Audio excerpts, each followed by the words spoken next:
Ah, Laika! Are you stark raving mad? It was Laika! I am sure of it! That spirited little dog saved me! Laika saved you in her little space machine. I believe the correct term is capsule, General. Don't push your luck any further, Ivan Ivanovich. I fear it might snap. Oh, my apologies, General. In my excitement to explain what I discovered on the far side of the METAGALACTICUS INTERIORUS, I got carried away. And it happened like this.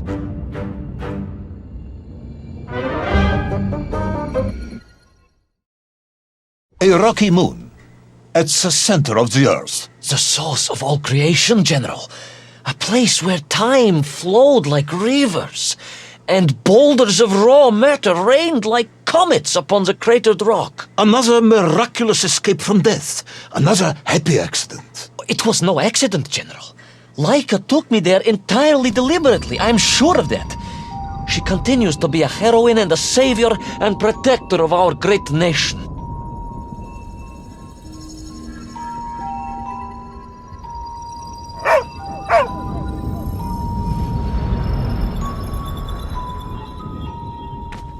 Laika died in orbit. No, General, she did not. She is very much alive and happy, and currently living several miles below our feet. Laika is dead, Ivan. She most certainly is not, General. This is the real world, Tovarish. A world where you did not go to the center of the Earth, and Laika died in orbit. In my world, General, Laika is still alive. A better world, some may argue. Very well. I will live in your world for a while longer, but time is running out. Ah, yes, time, General. I was just coming to that.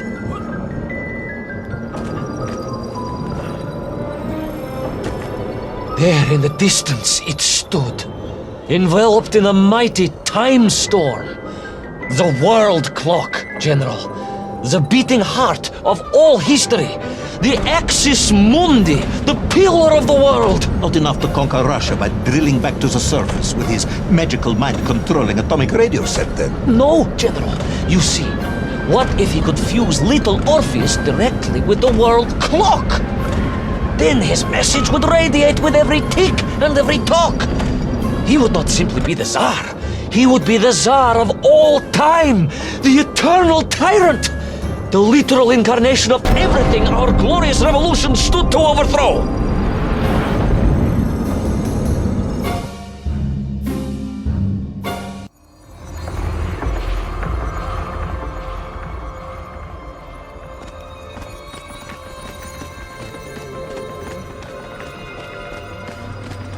Sonikiv! Uncanny, General.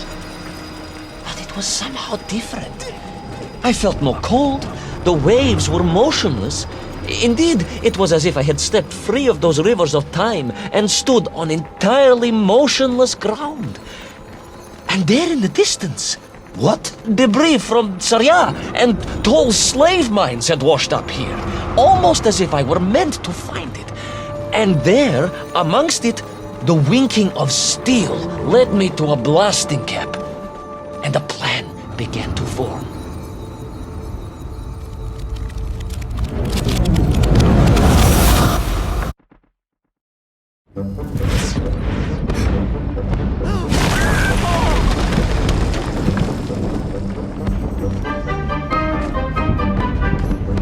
The terrain was ferocious.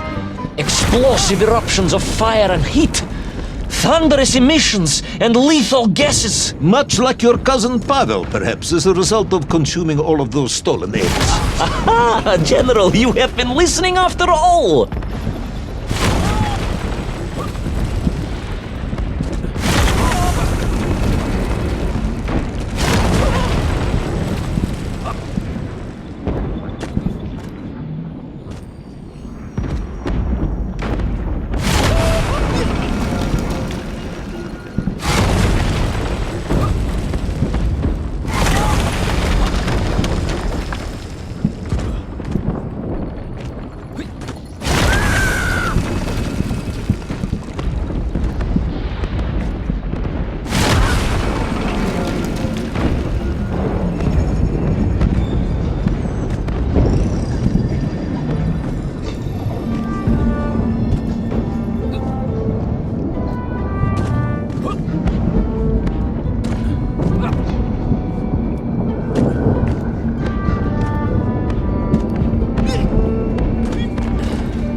Agartha again?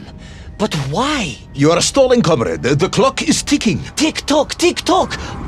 Of course! In a flash of inspiration, I understood. It was all wrong, you see, General. That we can agree on. We should never have gone to the center, because without little Orpheus, Toll could not have become the tyrant he had. The rocket drill was his means to reach the world clock, but it was little Orpheus that enabled him.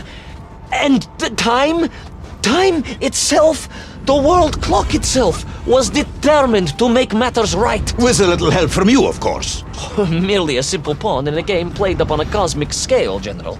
But a pawn who understood that he was being given a second chance to grab a chunk of the explosive resin that wondrous city was built upon.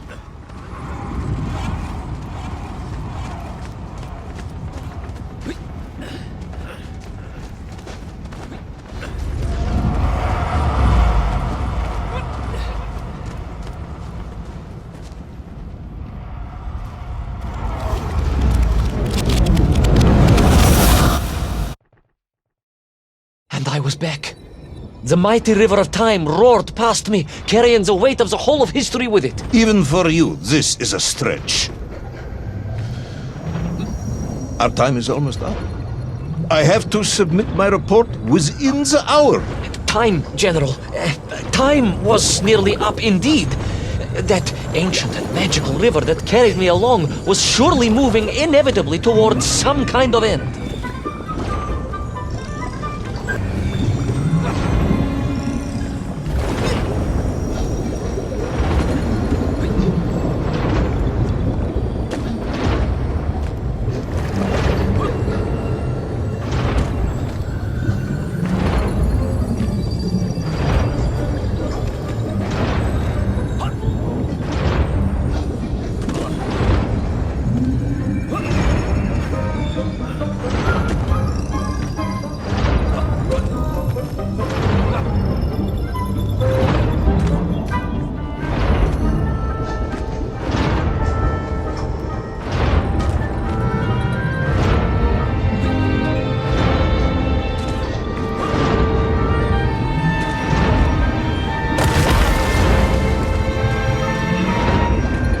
Enough. No more Privalov. No more stories. No more lost worlds in space doors. It is nearly midnight, and you have not given me the adequate explanation for the whereabouts of little Orpheus and the atomic bomb. But, General, I am about to tell you what happened when I finally caught up with the villain Toll. I do not care, Tavarish. I simply do not care. You have worn me down, and it is time to call a halt to this. I bear you no malice, comrade. In many ways, I admire you, but time is running out. Yes, General, yes. Time. Because it was time itself that suddenly appeared to be on my side.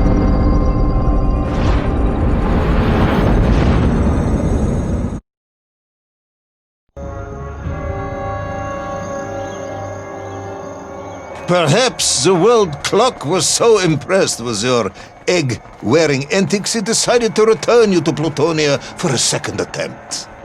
I would strongly suggest you cut to the chase. The chase, yes. The pursuit of Toll and little Orpheus. I stood there with the resin fragment in one hand and the blasting cap in the other, and then, just like that, a clock began to ring. The world clock? No, General, an alarm clock. My Slava alarm clock, in fact, given to me by Auntie Marsha. The one who married the beef investigator. The very same. And the moment I saw that clock, I knew what I had to do.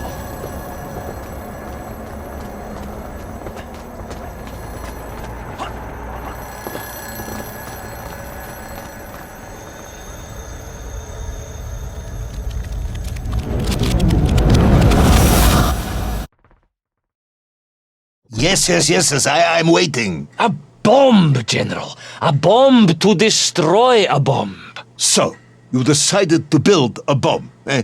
A bomb to destroy little Orpheus. It was a simple plan, really, General. Yes, you are very fond of your simple plans.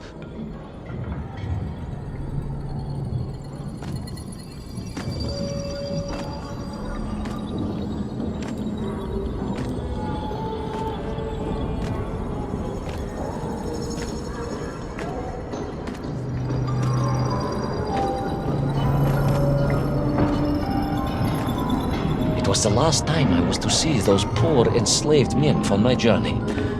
As they scurried in agitation around the base of the rocket drill, now a dreadful weapon of war in the hands of a madman, I was reminded of my mother. Your mother looked like a nymph? That is extremely disrespectful, comrade. No, I meant I was raised by my mother from an early age, of course. My childhood memories of my father were all too brief. You are rambling, Comrade Privalov. Time is running out. Diani Rezinovi. Time will run out for us all, General, will it not? And it ran out for my father on the shores of Volga. Your father fought at Stalingrad? He did, General. So did I. Well, so you see, General. Perhaps we are just the same, you and I. Perhaps we are all just Menkf in the end.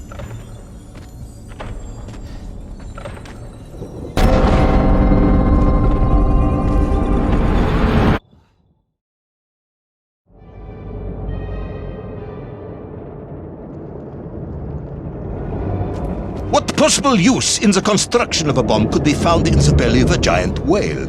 Were you perhaps planning on using a worm as a fuse? That would be ridiculous, General. I would hate to undermine your otherwise entirely plausible account. You forget, General. The belly of the beast was full of shipwrecks.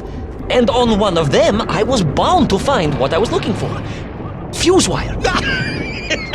Comrade, yes, you'd forgotten all about the fuse until I reminded you, hadn't you? General, your cynicism is unbecoming to a man of your rank and stature.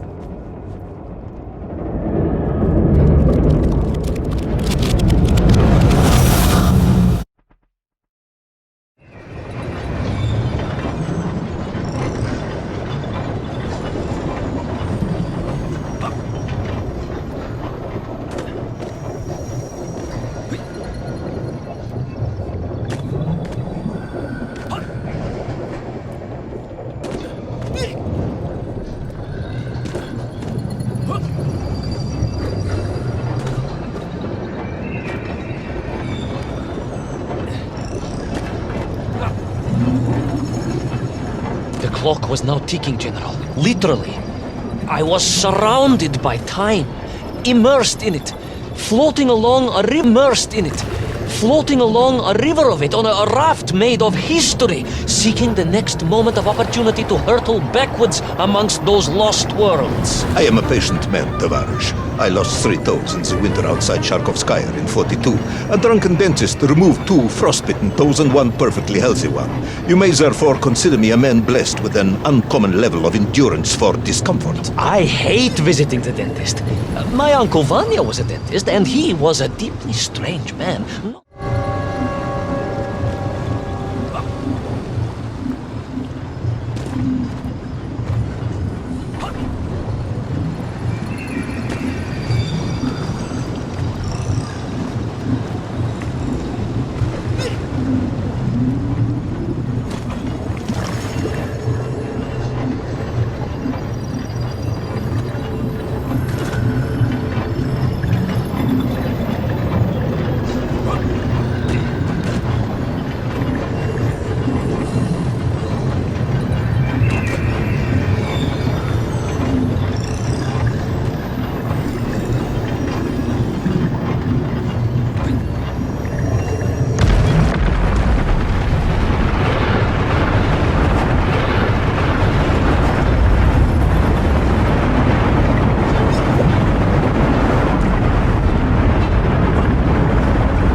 And so to the ocean floor, and that strange submerged city, and those poor lost vessels.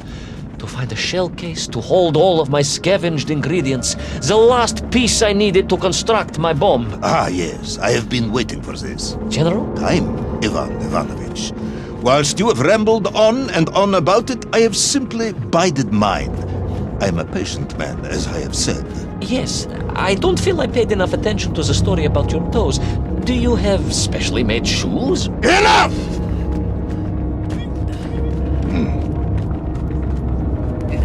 Now I have your full attention. Indulge me, Tavarish. Explain to me how you made this bomb. General? Your bomb, comrade, that you so brilliantly constructed to destroy little Orpheus. Tell me how you made it.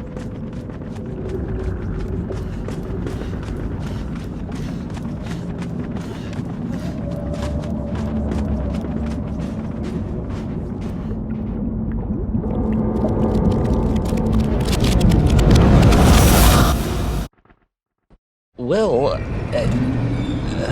In detail. The type of detail that should present no problem to a man who is actually capable of building a bomb, which I suspect would be an entirely different man to one who cheated on his entrance exams for the cosmonaut program.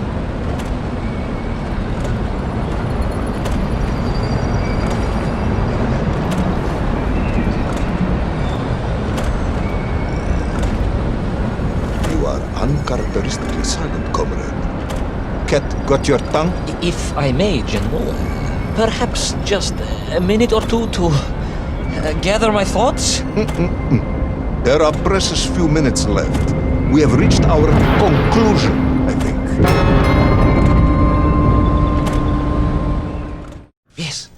Yes, we have, General. I gazed up at the world clock and knew I had arrived at my destination. Whatever lay inside would see my journey end one way or another. But I had no idea of the marvels that awaited me.